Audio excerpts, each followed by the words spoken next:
Hello everybody and welcome back to Red Devils TV. Now this is your Manchester United versus Newcastle match preview. So let's just get right into the video. Club football is back and I am absolutely moist for it. I cannot wait. But let's get right into the tactical view of how Newcastle are going to set up against Manchester United. Plus I'm going to inform you of some injury updates for Manchester United and Newcastle. So yes, make sure you leave a like on the video, make sure you subscribe if you're new, and let's just get right into the video. So, as we know, Newcastle set up with a 4-3-3 formation, and it seems that that's what Eddie Howe has implemented into Newcastle since he's been their manager. And you know what? He's done rather well. Newcastle are a progressing team. Each season they're going to go higher and higher and higher, and at some point they are going to get Champions League football and secure off that first and second place at some point. And hopefully it doesn't happen this season, because I think if Newcastle get top 4 this season, it will ruin football, especially the Premier League, because the Premier League for me is considered the best Premier League, is considered the best league in the world. But if Newcastle, with all this money, just secure top 4 and get Champions League football, the amount of attention and players they can draw into the club will be crazy. But hopefully they actually do it the sensible way. And it's kind of like United with the possible Qatari owners, is that I want the club to be built properly. I don't want to be splashing out on 200 million on Mbappe, Jude Bellingham, these world superstars. I want to build an actual team, and that's the way the seems that Newcastle is being built. So, you know, it's only a matter of time. But like I said, we're talking about the tactical preview of Eddie Howe and how he's implemented his formation, his philosophy into Newcastle United. I was going to say Newcastle Manchester United then.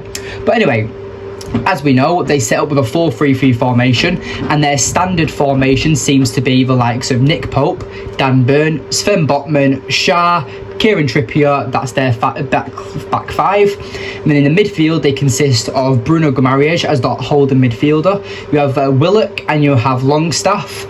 And then on the wings, you seem to have Miggy Almiron, Joe Linton and Callum Wilson.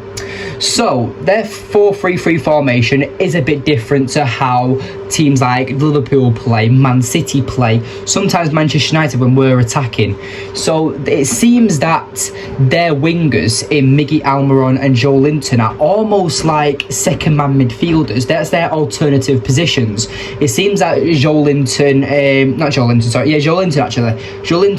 can also drop into the midfield and be a more box-to-box defensive type midfielder. He's very physical and he can be a bit of a bastard. He is a very good midfielder when he wants to be. And obviously we know that when Newcastle first signed him, I think it was in the 2019-2020 season, he was brought in as a striker, and he's completely transformed himself. He's completely revamped his career as that more midfielder type player.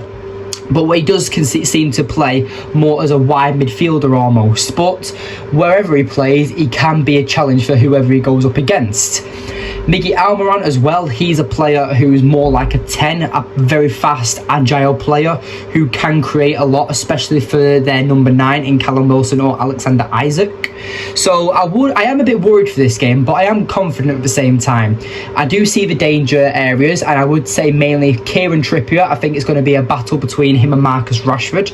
I do think that Bruno Guimaraes and maybe their entire midfield actually is going to be a battle, because it seems that, I mean, for me the 4-3-3 is pretty much the best formation you can have in football.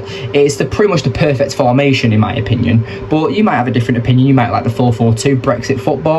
But anyway, like I was saying, so with their formation, if it does consist of Bruno Guimaraes, Longstaff and Willock, then it is going to be a tough battle for Manchester United, because obviously we have Casemiro out, Eriksen is still possibly injured, and it's going to be a tough midfield battle, I think, 100%. And obviously United won in the Carabao Cup against Newcastle, but that's when we had Casemiro. So I do think it'll be a different game. It is at St James's Park for Newcastle, so they will have the home ground advantage, and Newcastle fans are very loud, as we know. So it is going to be a tough battle, I think, and I just think that as long as Erik ten Hag gets United off to a flying start, I do think scoring in the first half will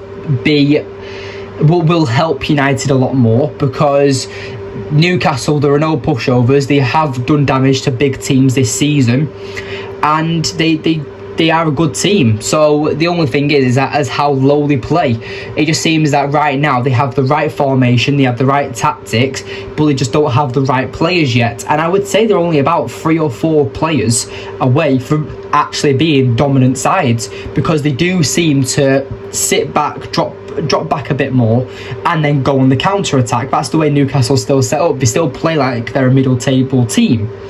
But at the end of the day, I do think that we can't underestimate Newcastle either. They are a very good team.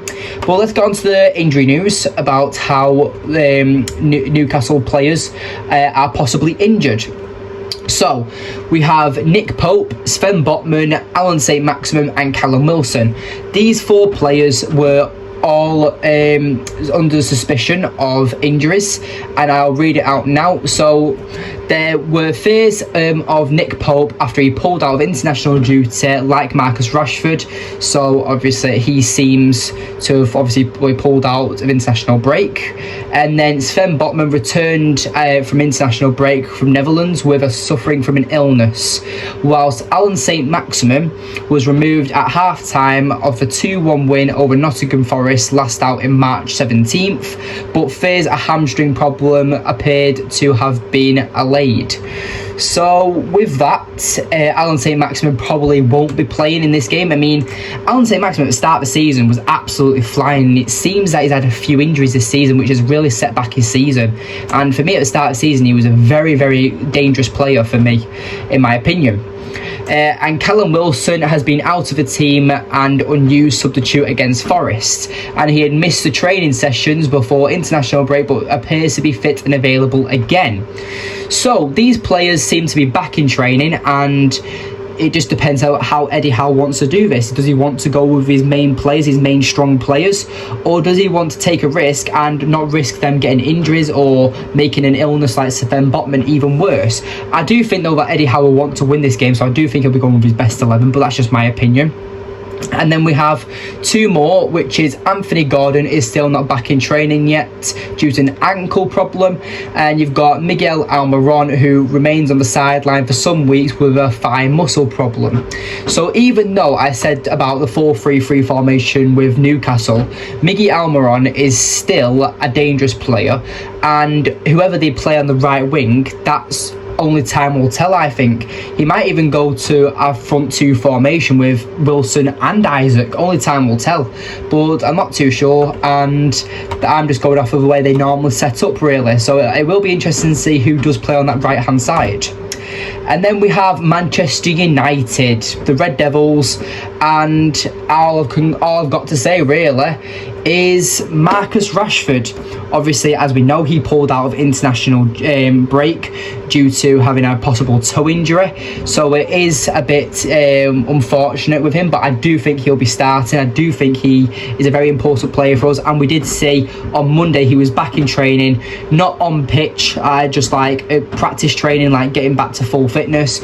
And obviously a toe injury is one of them minor injuries, but you have to be aware of it, because at the end of the day, using your toes all the time, and it's a very important way to balance in football. Obviously you need your toes to balance. I don't know what I'm waffling here for, to be honest, but a toe injury is considered, they heal quick, but they are considered and treated with caution.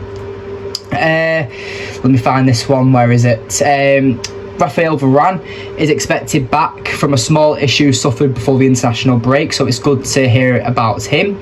Alejandro Garnacho, obviously sat out of the Argentina friendlies due to an ankle problem, which makes him a doubt for the weekend.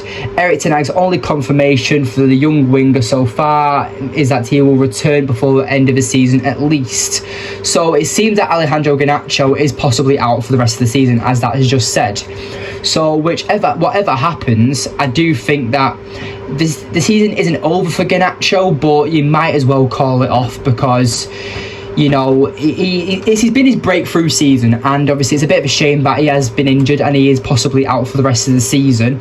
But hopefully he does make a quicker recovery, because he was a promising he is a promising player for us, and he does deserve the backing, because for me I think he's a very good player who has a lot of potential.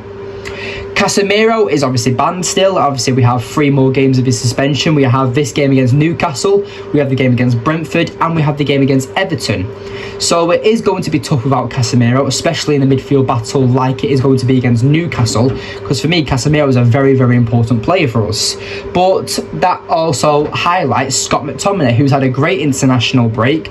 I personally don't think Scott McTominay is a good enough footballer, but if he's available, so we might as well use him. We're not going to go in and risk a player like Sabitzer, because he also got injured, it seems, with a knee injury for Austria. So whether he plays or not, that's up to Erik ten Hag. But I think at this point, Erik ten Hag is not going to be stubborn. I think he's going to look and assess what he's got available. And if he turns around to Sabitzer and go, "Are you okay to play?" and Sabitzer goes, "Not too sure, boss," I think he'll then be like, "Right, Scott, you're my midfielder alongside Fred," because I think Ten Hag right now is in a position where he can't bottle top 4, and he's gonna make sure that he just makes sure that all his players are ready and raring to go. That's why we haven't seen the likes of Eriksen been rushed back. We haven't seen the likes of Tony Martial been rushed back.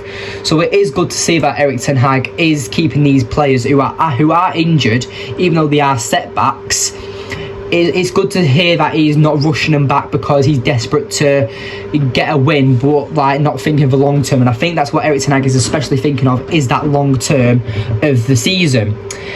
We also have, it wasn't a good international period for Wout Weghorst, who was heavily criticised, failing to score in the Netherlands win in the Minos of Gelterbra, but he is likely to start up front for Manchester United. So whoever Netherlands played, Wout Weghorst failed to score, as always, as he does for United. But with Wout Weghorst, we know where he stands. He's a good player. He's not even a good. He's an average player.